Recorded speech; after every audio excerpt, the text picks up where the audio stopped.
Back again, the least expensive games in our video game collection today. It's all about Xbox. Yes. Make OG. some noise. Xbox. So today we're going to look at our 10 cheapest Xbox games in our collection. These games are really cheap, and some of them are still really fun. There's a few we're going to talk about that are kind of hard to go back to, and I wouldn't recommend it, but we're just going to talk about the 10 cheapest that we own in our collection. Number 10, Mercenaries. The original Mercenaries game, a LucasArts game. Wow. Yeah, this game is really fun, coming in at $9.20 for this bad boy. I will say, when you go back to Mercenaries, it is a little bit dated because we are talking about original Xbox here. Yeah. But the gameplay is still really fun. It's kind of weird going back to this game because it's a little open world sandboxy in a way because you can do missions in different orders, like it's not linear. Yeah. And that's really cool for back in the day because back in the day you think, oh, these games are going to be very linear, very like... Yeah. This game is a lot of fun, and for $9.20, that's a sleeper. And what's even better about all of that is it's backwards compatible. So if you have this game for OG Xbox, get it for $9.20, you can play it on your modern consoles. So you can Series get X, Xbox One, so whatever you want to do. That's really cool. There's a few games on here today that we're going to talk about that aren't backwards compatible, and we'll mention that. But that's an awesome value. And I think if you've never played Mercenaries, it's a great of that era third-person shooter. Yes, you know? Absolutely. It was ahead of its time for sure. It's fun to go back to. The second game is awesome as well. Yeah, the second game is fun. Yeah, not as cheap as this one. Yep. Number 9, we're kicking it old school with some Tom Clancy's Splinter Cell. Wow, Metal Gear fans out there, do you remember the narrative when Splinter Cell first came out? Oh, I remember. Splinter Cell was amazing when it first came out. I think the first 3 games were just off the chain. Yep. Super cheap. Super cheap, coming in at $8.65. This one is delisted from the stores on like the new Xbox consoles, but if you have the physical disc, you can still play it backwards compatible. So that's pretty cool. Coming in at $8.65. These games are a little bit tough to go back to. They are a little bit dated, but if you can get past that, get past this generation of that look, they're still really fun. If you like stealth games, if you like Metal Gear Solid, if you like sneaking around, Splinter Cell. These games are epic. They are really fantastic. Some of my best memories from Gen 6 was the original Splinter Cell. But it's not on the level of Metal Gear. No, it's not. But it's so goddamn close. Different. It's different. It's hard to not compare them because Metal Gear Solid is so amazing. Yeah. So you got to go in with like an open mind and not compare them. But you can have a blast with this still. And less than $9 for this. Yeah. That's awesome. Number 8, you kind of get a 3 for here. Yes. We're gonna lump these games together because it's hard to differentiate what the hell's going on here. But the Unreal Championship games. We'll just go with the cheapest one. Yeah, so the one that makes the list is Unreal Championship, the first one. That comes in at $8.54. Yeah. But then there's Unreal 2, The Awakening, and Unreal Championship 2, which those are kind of cheap too, $8.79 and then $10.81 for this. These games are not backwards compatible except for Unreal Championship 2. Yeah. This one is. It's not on the store, but if you have the disc, you can play it. But Unreal Championship, get some buddies together, and especially back in the day, dude, these were mind-blowing. Yeah. Unreal Engine, like this is like, you play it and you're like, holy crap. I think there's a lot of Dreamcast people that have like Unreal Tournament up on this pedestal, as it should be. Yeah, amazing. And these games fall like in line. It's one of those things. I don't know which one of these is my favorite. They're all good in their own right. Yeah, you can pick but your it was own. all like before you just downloaded like an update or something. That's how all these games kind of feel. Yeah, they all kind of have the same feel to them, but they are really fun to go back to and do 4-player split screen and just have fun, shooting each other. And that's what we do with these. I don't think I've ever played the campaign in these games. No, I haven't. And I don't, but I don't want to, and I don't need to because the 4-player split screen that's where it's at. And I'm pretty sure you can do system links. So you could do more and all that stuff. So these games are really fun, and less than $9 if you're looking for some old school couch co-op freaking first-person shooters, third-person shooters. These are fun. Yeah. Number 7 on the list. This game is kind of a sleeper game, and this game is so much fun. Brute Force, coming in at $8.08. This feels like an Xbox game. It feels very Halo-esque, but like an arcade Halo, and it's just so fun. You can campaign up to 4 players, which is amazing. Yeah. you can also do system link up to 8 players, and you're just running around shooting things. It is just, it is fun. The mechanics feel a little bit like, that over-the-shoulder third person, like Halo. It does have the same, like, system, like, everything on the screen looks, and, like, your cursor looks like Halo. Yeah. But it is a Microsoft game, so that makes sense, but... This is like if you like porn. The DIY. That's... DIY, I guess. Yeah, so you know more about porn than I do. That's just what I've heard. Okay. I read a lot of books. Okay, so that's All right. The upscale version is like Halo. It's Halo, But, dude, the multiplayer stuff within this, there's death matches. Oh, dude, yeah, you can do... There's a lot of really cool stuff, and this game is cheap as hell. I know, so, like, if you're looking for, like I mentioned with Unreal Championship, if you're looking for old-school split-screen fun, what's awesome is you can do death matches and just get in and get out and have fun, or you can do a freaking campaign. Yeah. You can sit down with 4 people and play through this game, and I love when games have that, because it's so fun to be like, let's just beat this game together. In today's era, it's weird. Like, that seemed like a staple in this time frame. It did. But that's so few and far between anymore that when you can go back to a game that you haven't played through the whole thing, it's like, wow. And brute force. Let's go. Dude, this game, highly recommend. I think Mercenaries is pretty badass, but brute force, it is so fun, especially the fact that it offers co-op. Yeah. That's icing on the cake.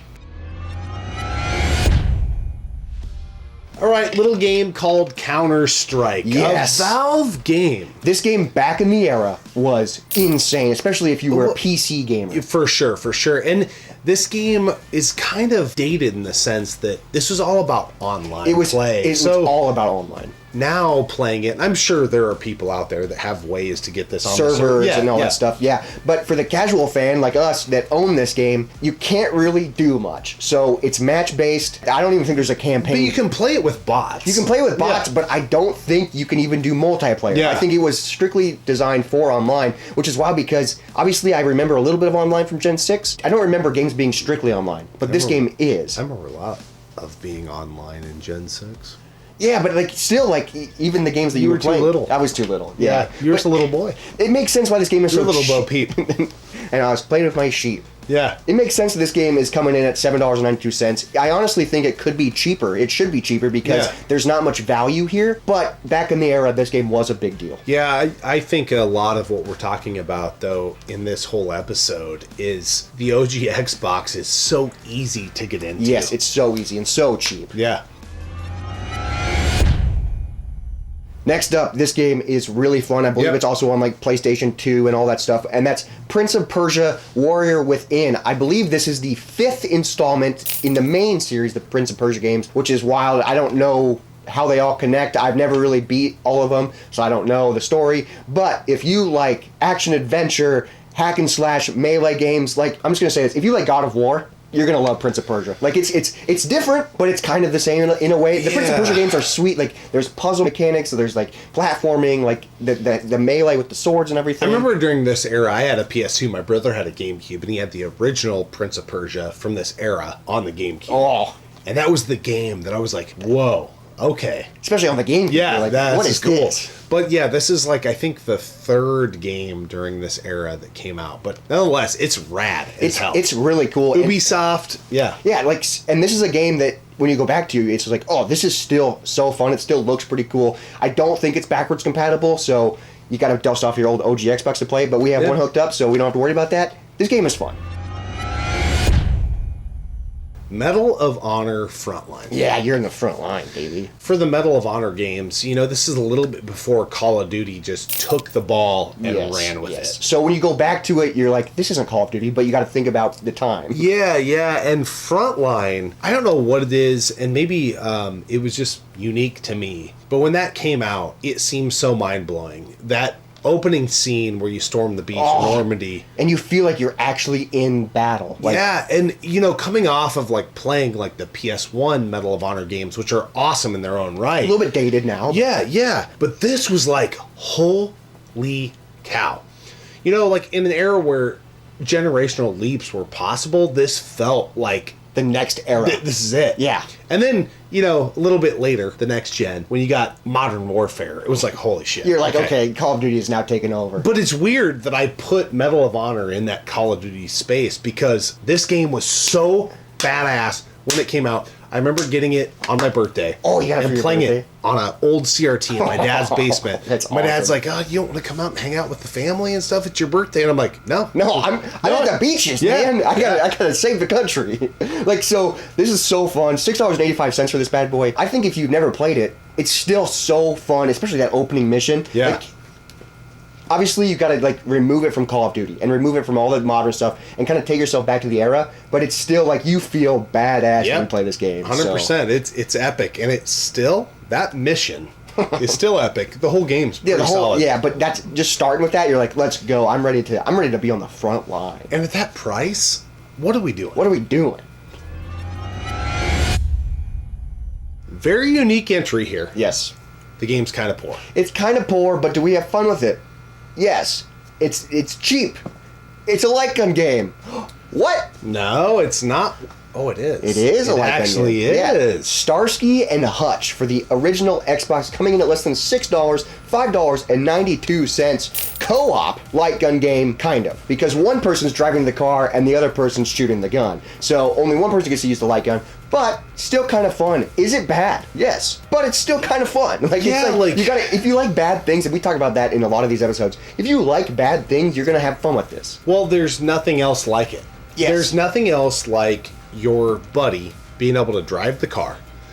And if you've ever said, man, I wish I could hang out the window of a car while my buddy's driving and shoot the fuck out of shit.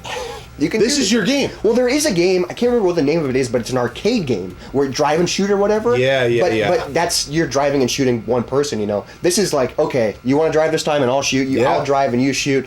One like shining or saving grace of this game is I do really like the art style. The art style is like very cartoony and stuff. Like, it's very like episodic based, and especially for that price, if you are into light gun games, it's fun. The game is kind of poor and like driving is kind of difficult, and even shooting the gun is kind of difficult sometimes. But if you can get together with a buddy, and you can have a blast with this game. Yeah, absolutely. One of, in my opinion, best games on the Xbox. Oh, this is a staple. Which is so crazy. Because the game's like $5. Yes. It's like $5.46. $5.46 for a CIB fucking copy of Crimson Skies. Crimson Skies, dude, this game is beautiful. If you like playing games, say you want to get into playing games, but you like looked at Ace Combat and you're like, that's too much. This is a great entry level playing game because it's not like Ace Combat where you have to like know how to really fly a plane. This is like you can get in and get out. And what's really nice is it has normal plane controls, but you can invert it so it's normal controls, so you don't have to adapt. This game is beautiful. It plays great. It looks great.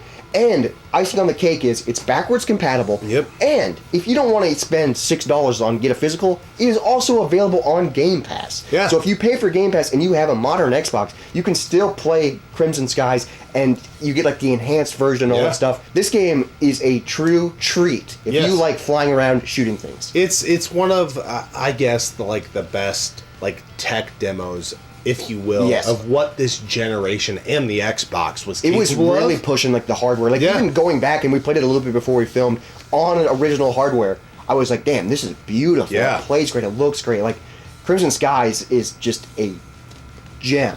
No complaints, and at that price, you have to have it. You have to have it. Last up is kind of a two for Sutherland. It's a combo pack coming in at less than $5, $4.57. I believe this was a packing game for some consoles. I mean, you know, on our CIB console, it was a packing game. That's how we got it. That's how we got it. And that is the Clone Wars / Tetris World pack. This is not the best, but kind of cool. It's like a good packing game. I don't know if we would get it if it wasn't a packing game. It's Tetris World. Whatever. It's Tetris, 1 to 4 players, whatever. Star Wars, Clone Wars. It's okay. Whatever. 1 to 4 players, whatever. Remember Chewbacca again? Oh, I love to remember Chewbacca. Hey. Both the games are fine, but for less than $5, that's still pretty cheap. And what's really cool is Tetris World is not. But if you have the combo pack and you put it in, Clone Wars is backwards compatible. So you can pop it in and play it on your modern consoles. Yeah. There's so many better Star Wars games from this era, obviously like Knights of the Old Republic and all that, and Battlefront and all that stuff. But if you play all those and want to play something a little bit different and it's 1 to 4 players, Clone Wars is kind of fun. I think a lot of this episode is very unique in the sense that a lot of the stuff we cover, if you're not a collector and you don't have the OG hardware, it might be SOL, right? You can go emulate the stuff or whatever. Yeah. But if you have the old discs laying around, it's that's if there's nothing else good about what Xbox is doing in the modern era. I know, yeah, digital and physical and all that stuff. Yeah, but the backwards compatibility thing. Oh, dude, it's really rad. It's really cool. I obviously wish it was bigger and more expansive and there was more things included. Like, I'm pretty sure from what I was reading, like, only like 96 Xbox games are backwards compatible. Yeah. So, like, there's not that many, but even the 10 we talked about today, 1, 2, 3, 4 of the games we talked about today are backwards compatible. Yeah. So, that's pretty cool. I mean, obviously, all of the Microsoft exclusives are going to be backwards compatible and all that stuff. And then you get random, like, LucasArts stuff that's backwards compatible and stuff like that. So, if you don't have an OG Xbox laying around, and you have some of these discs laying around, check and see if they're backwards compatible, because you can get them for way cheap instead of like being like, oh man, I can never play this. Or I have to get Game Pass, Yeah, or whatever yeah. goes on to it. And what's really cool is, like, we have the OG Xbox here in the game room, but at your place you have the Xbox One. Yeah. And you can grab these games and just go get after it. Yeah, it's really rad. really cool. I have Game Pass, so like I've been playing Crimson Sky. Crimson Sky is beautiful, but like if I want to borrow one of these games, if I want to borrow Mercenaries, I can take it over, pop it in my Xbox One, and Mercenaries is a game that I really want. Like when I was playing it, I was like, I don't want to stop. Like this game is fun. So the games we talked about today, if you were to get just the 10 we talked about, it'd be $72.68. That's the price of like one modern game. Yeah. If you were to get every game we talked about, that's all 3 Unreal Tournament games, $92. For freaking 13 games for the OG Xbox. Some of them are backwards compatible. Some of them, I will say, you don't need them. You don't need to get them. Like, you don't need to get Counter-Strike, that game. Yeah. You don't need to do that. But some of these are must-play games. Crimson Sky is beautiful. Freaking Mercenaries is incredible. Brute Force is so fun.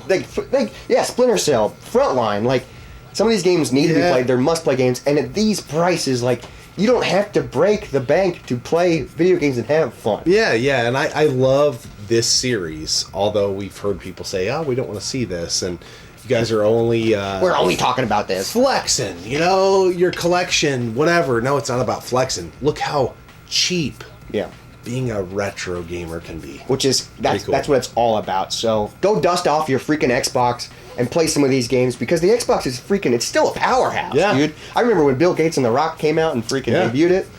Let's go. Let's freaking play some OG Xbox on the low. We'll catch you guys on the next episode of the one and only Gaming Off the Grid.